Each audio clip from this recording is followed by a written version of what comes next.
Hello, my name is Damien Wilson. I'm from Headspace, and you are listening and watching liveprog.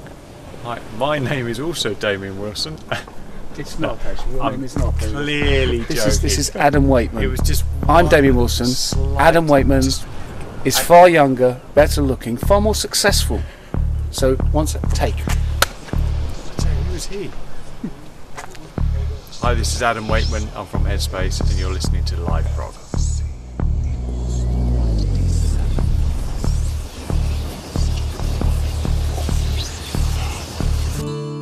Will we ever understand this complex genius, this visionary thinker?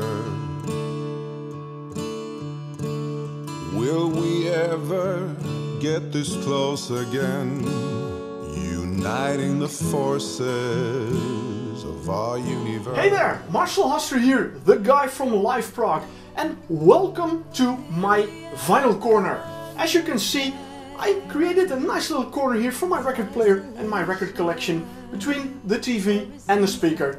And why did I bring you here? Well, I have a very good reason for that.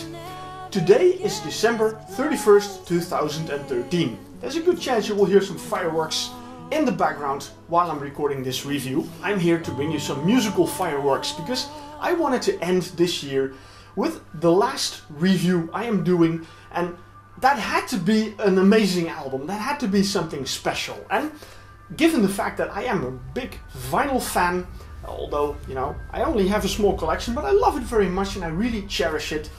And what better album to bring you in this review than the brand new Ayreon album, The Theory of Everything. Here it is.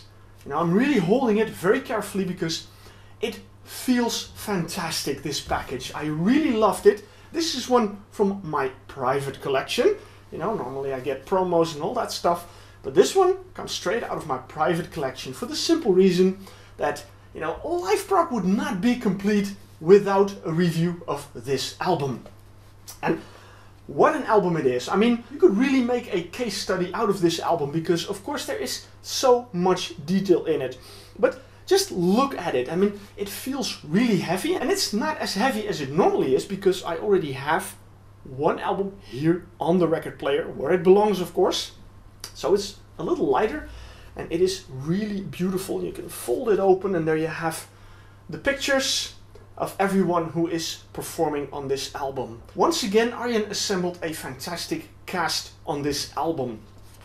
And then you have the rear with the track listing, and that is something I find very interesting. I mean, you can think, you know, Arjen created 4 really epic tracks on this album, you know, with all kind of subsections in it. Or you could say he created 42 short tracks that make up one big epic story. Because that's what this is. The Theory of Everything is, of course, once again a story, because Arjen also is a fantastic storyteller. I mean, look at all the previous Ayreon albums he released and just look at the stories, how he created them and how he put them to music.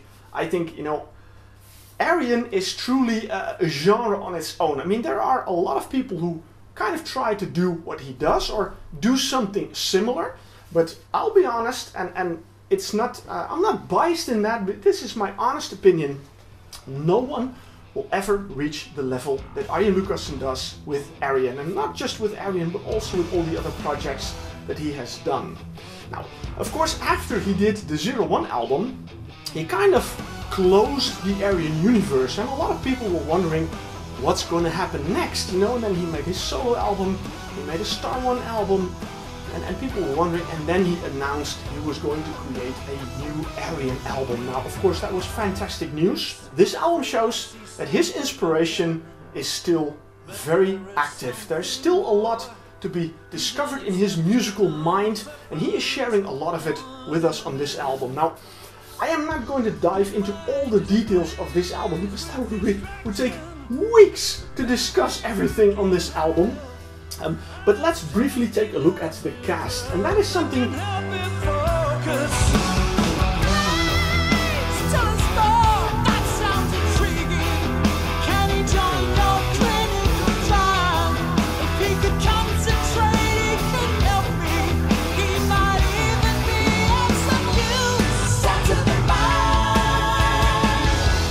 if I look at the previous two albums that Arjen did, the Human Equation and the 01 album, there were a huge amount of musicians on it, but also a huge amount of singers. While on this album he has only 7 vocalists. It's still a lot, but considering his previous work, it is less. And that makes the whole album a lot more balanced than what I found on the previous albums. The previous 2 albums, I really enjoyed them, but they were sometimes very over the top. Also in some of the singers that were part of that album, that made it sometimes go really over the top and a lot to take in. While this album is a lot nicer and a lot more pleasant and a lot more relaxed to listen to, and I think that is really fantastic. And also, and that is something that Arjen, every time again he knows to do that, he makes singers sing completely different on an Ayreon track than they do in their own respective bands. One great example I found in Marco Hitala from Nightwish. If you hear him sing on Nightwish, you know, he's very aggressive and very angry guy. And here I really had to look up in the booklet like what part is he singing, and he sounds completely different. Still, he is the bit of the angry guy on this album, but I really love his voice, and the same goes for all the other singers. There were a few names that were not familiar to me.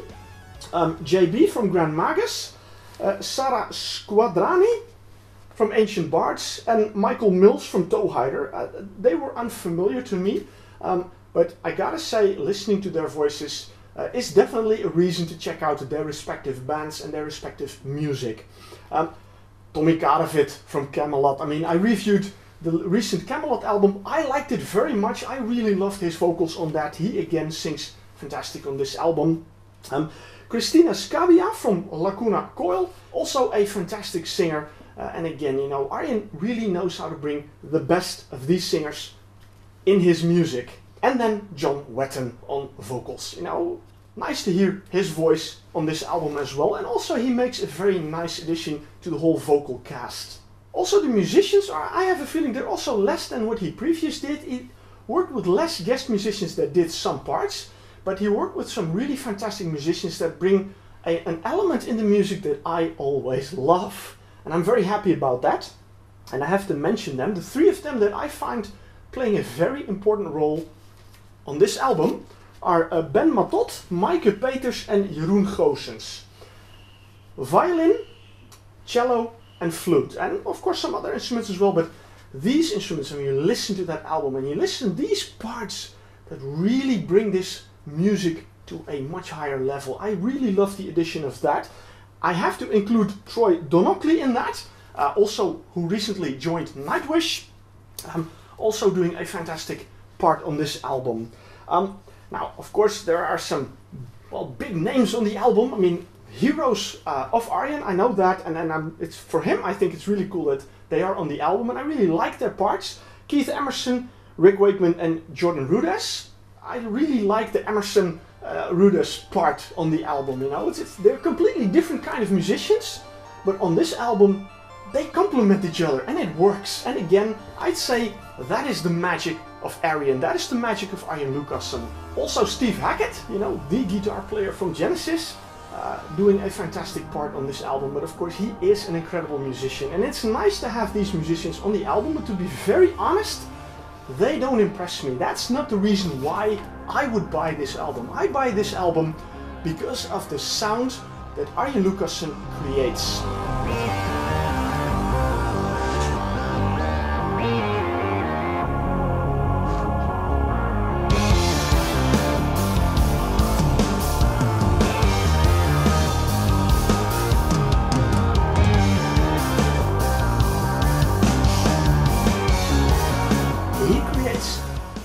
Amazing sounds out of instruments. I mean, listen to the synthesizers, listen to the organ sounds, listen to the guitar sounds on the album. This man is a wizard. He's a magician. He creates music that no one can. I have never heard anyone create such amazing sounds on an album as Arjen does. And then there's one musician left. He has also been working with Arjen for a long time, for many years. I had the pleasure of seeing him several times live. I know him personally, he's a great guy and he's a fantastic drummer, Ed Warby.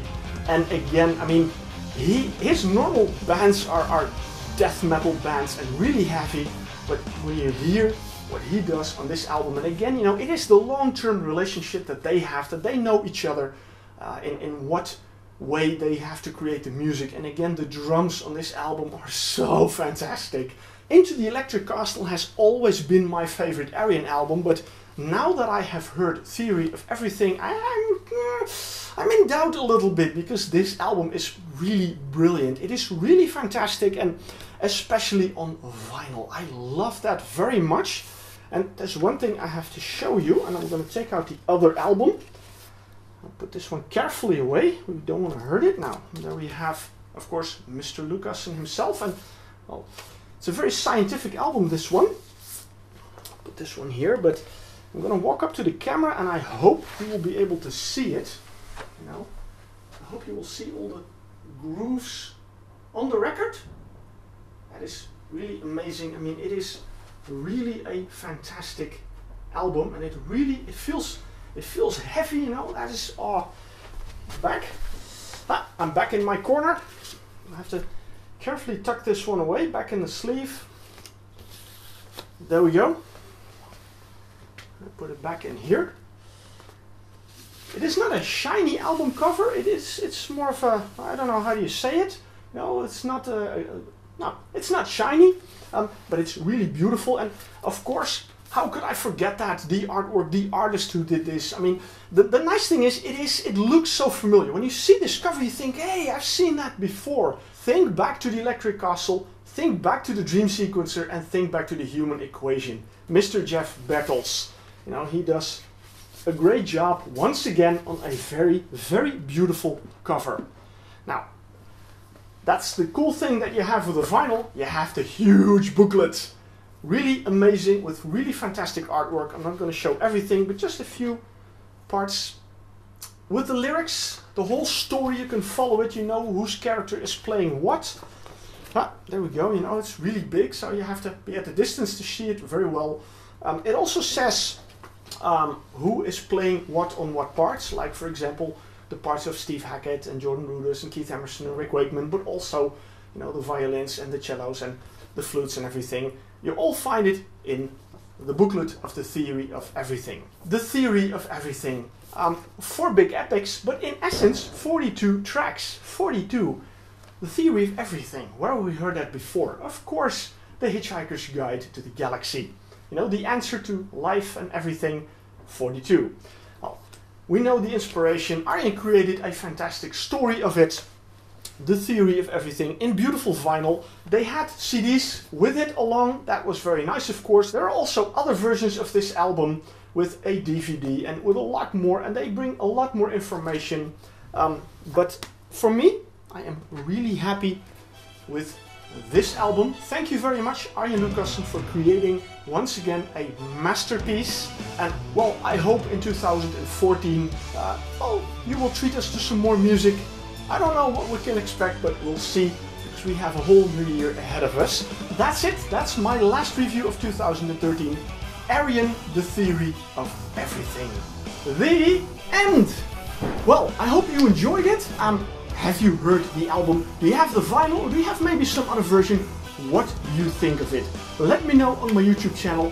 Give a comment, and while you're there, subscribe. You can subscribe also in 2014. Not a problem there, because I will keep on going. Of course, you can also check my website, liveprog.com. You can follow me on Facebook and Twitter. And I hope you will see me at a new review in 2014.